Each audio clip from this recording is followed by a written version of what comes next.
ആദരണീയനായ കണ്ണൂരിൻ്റെ നായകൻ സുധാകരൻ, പ്രിയപ്പെട്ട മേയർ, ബഹുമാന്യനായ MLA ജിയോമോഹനൻ, പ്രിയപ്പെട്ട താഹിർ, വലിയൊരു നീണ്ട നിലയുണ്ട്. എല്ലാവരെയും ഞാൻ ഹൃദയംഗമമായി അഭിവാദ്യം ചെയ്യുകയാണ്. പ്രിയപ്പെട്ട സഹോദരന്മാരെ, കൗൺസിലർമാരെ,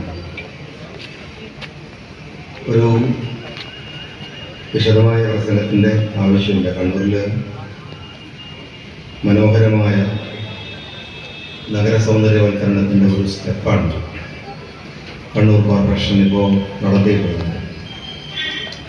ഈ സ്വാതന്ത്ര്യ ദിനത്തിൽ തന്നെ അത് നാടിന് സമർപ്പിക്കുവാൻ കഴിഞ്ഞു എന്നതാണ് ഒരു സന്തോഷം.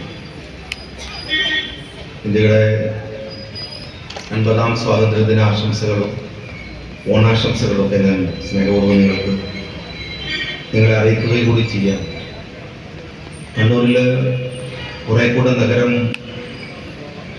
എക്സ്ക്ലൂസീവായി മാറാൻ പോവുകയാണ്.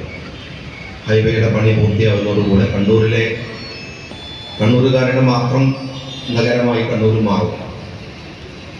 നമ്മൾ ഈ കാൽടാക്സിലുള്ള വലിയ തിരക്കുകൾ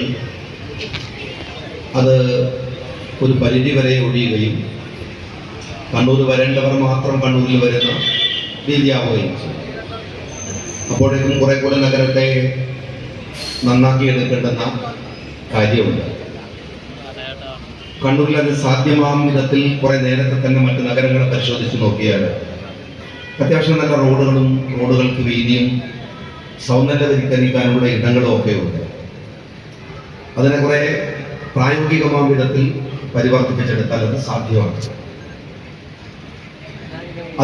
അതിനെന്താണോ, ഏതൊക്കെ തരത്തിലുള്ള സഹായങ്ങളാണോ വേണ്ടത്, മേയർ അവരുടെ പ്രസംഗത്തിൽ കുറച്ച് കാര്യങ്ങളൊക്കെ ഇവിടെ പറഞ്ഞു.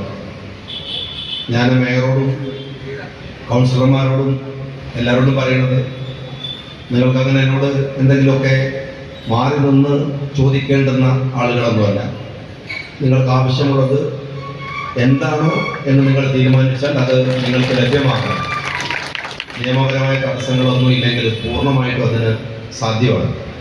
ഞാൻ അവരോട് പറഞ്ഞിട്ടുണ്ട്, നിങ്ങൾ തിരുവനന്തപുരത്തേക്ക് വന്ന് ഉദ്യോഗസ്ഥന്മാരെ വിളിച്ചു കൂട്ടി നമുക്ക് കണ്ണൂരിൽ എന്തൊക്കെ പദ്ധതികളാണ് കൊണ്ടുവരാനാവുക എന്ന് വളരെ സീരിയസ് ആയ ഒരു ദിവസം ആലോചിക്കാൻ അവരോട് വരണമെന്നും ഞാൻ പറഞ്ഞിട്ടുണ്ട്. അത് നമുക്ക് ആലോചിച്ചുണ്ടാക്കാവുന്നതാണ്. രണ്ടാമത്, മേയർക്കൊക്കെ അറിയാം, ഞങ്ങളുടെ കയ്യിൽ അങ്ങനെ പറയുന്നത് ശരിയുണ്ടോന്നറിയില്ല, ഇഷ്ടംപോലെ പൈസ ഉണ്ട്. എന്നുവെച്ചാൽ അതിൻ്റെ പേര് തന്നെ അർബൻ ചാലഞ്ച് ഫണ്ട് എന്നാണ്. അർബൻ മേഖലയിൽ ഫണ്ട് ഇഷ്ടംപോലെയുണ്ട്. സുധാകരനിവിടെയുണ്ട്. MP-മാരുടെ ശ്രദ്ധയിലൊക്കെ ഞങ്ങളന്ന് തിരുവനന്തപുരത്ത് വെച്ച് കൊണ്ടുവന്നതാണ്. സെൻട്രൽ ഗവൺമെന്റിന്റെ ഈ സെൻസസ് നഗരങ്ങളുമൊക്കെ ആയിട്ട് ബന്ധപ്പെട്ട് വന്നിട്ടുള്ളത് ഇപ്പോൾ കേരളം ഒരു 82% അർബനാണ് എന്നാണ്. 1000-ഓളം പഞ്ചായത്തുകളുള്ള ഒരു സ്റ്റേറ്റ് എങ്ങനെയാണ് 82% അർബൻ ആവുക എന്ന് നമുക്ക് ആലോചിച്ചാൽ മനസ്സിലാവില്ല. പക്ഷെ അങ്ങനെ ഒരു പ്രോബ്ലം കേരളത്തിലുണ്ട്. അത് റെക്ടിഫൈ ചെയ്യാനുള്ള ശ്രമങ്ങൾ MP-യുടെ നേതൃത്വത്തിൽ നടക്കുകയും ചെയ്യുന്നു. അർബനുള്ള ഫണ്ട് ഇഷ്ടംപോലെയാണ്. നിങ്ങൾ ഏത് പ്രോജക്റ്റ് ആത്മവിശ്വാസത്തോടെ എടുത്താലും അത് 100 കോടിയുടെ ആണെങ്കിൽ 25 കോടി പൂർണ്ണമായി സൗജന്യമായവർക്ക് ഈ കോർപ്പറേഷന് നൽകാവുന്ന വിധത്തിൽ പണം നമ്മുടെ കയ്യിലുണ്ട്. നിങ്ങൾക്ക് PPP ആയിട്ട് പ്രോജക്റ്റുകൾ കൊണ്ടുവരാം. നിങ്ങൾക്ക് അതല്ല ലാഭകരമായ പ്രോജക്റ്റുകളാണെങ്കിൽ ബാക്കിയുള്ള പണം നിങ്ങൾക്ക് ലോൺ എടുക്കാനുള്ള സൗകര്യങ്ങൾ ഞങ്ങൾ ഹഡ്കോ വഴിയോ മറ്റോ ഞങ്ങൾ അതും ചെയ്തു തരാം.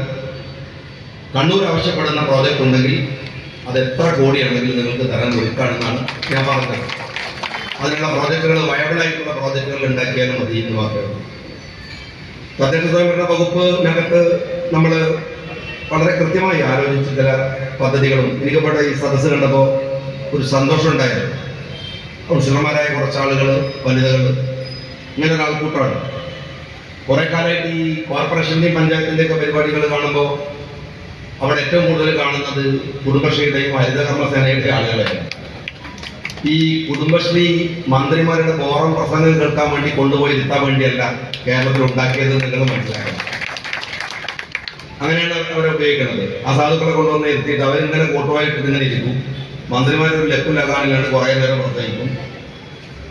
കുടുംബശ്രീ ഉണ്ടാക്കിയത് കേരളത്തിലെ സ്ത്രീകളുടെ ആത്മബോധത്തെയും അഭിമാനബോധത്തെയും ഉയർത്തിയിട്ട് വുമൺ എംപവർമെന്റിന്റെ ഭാഗമായി അവരെ ശാക്തീകരിപ്പിക്കാനാണ്. ആത്മബോധവും അഭിമാനബോധവും ഉണ്ടാകാനാണ് ശാക്തീകരണം എന്ന് പറയുന്നത്. അതിന് കഴിയും വിധത്തിലുള്ള നമ്മുടെ മണിയുടെ കഴിയുന്നില്ല. ഇപ്പൊ ഉദ്ഘാടനം ചെയ്തതിന്റെ മണിയാണ് എടുത്തുകൊണ്ടിരുന്നത്. 7 മണിയാണ്.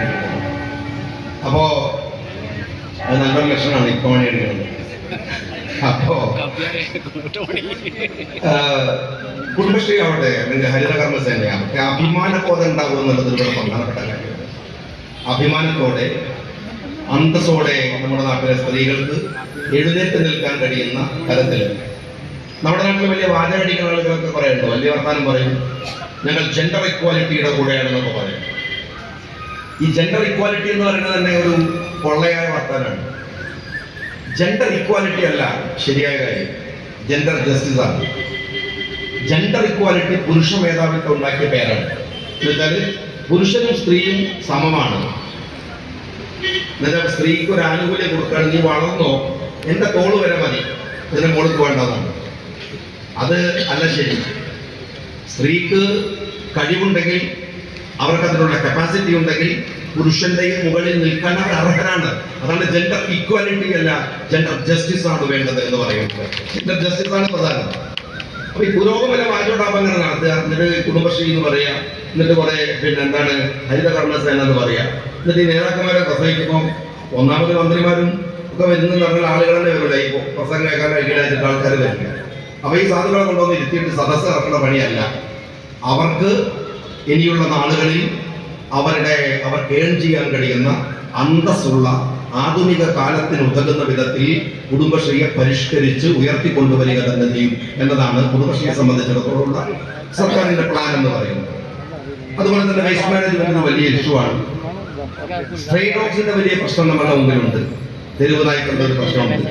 ഏതായാലും ഇങ്ങനെ നായ എന്തെങ്കിലും ഒരു കടിച്ചാൽ ഇനി നേരെ മന്ത്രിമാര് നോക്കുന്ന പണി തൽക്കാലം നിർത്താം.